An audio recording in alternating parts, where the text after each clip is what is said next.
కానీ సంవత్సరానికి ఒక్కసారి భగవంతుడే స్వయంగా తన భక్తులందరికీ కూడా అనుగ్రహం ఇవ్వాలని చెప్పి భగవంతుడే గుడి నుంచి బయటికి కదిలి వచ్చినటువంటి గొప్ప సన్నివేశం ఇదిగో ఈ జగన్నాథ స్వామి రథయాత్ర మహోత్సవం. సంవత్సరానికి ఒక్కసారి భగవంతుడిని పురవీధుల్లో, తిరువీధుల్లో, ఈ పురవీధులన్నీ ఈరోజు భగవంతుడు ఊరేగాడు కాబట్టి తిరువీధులుగా మారుతాయి. తిరువీధి అంటే భగవంతుడు తిరిగేటువంటి దాన్ని తిరువీధి అంటే. అందువల్ల ఈ పురవీధులన్నీ కూడా తిరువీధులుగా మార్చడానికి భగవంతుడు స్వయంగా కదిలి మందిరంలో నుంచి ఇక్కడ బయటకు వచ్చాడు.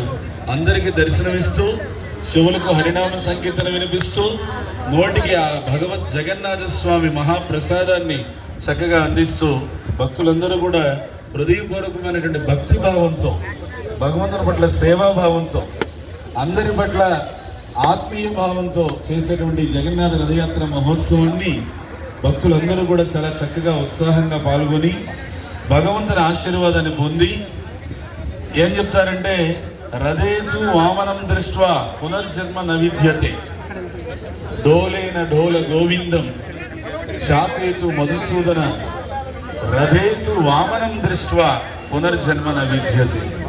రథంలో ఆ భగవంతుణ్ణి ఎవరైతే దర్శనం చేసుకొని కనీసం ఒక్క 10 నిమిషాలు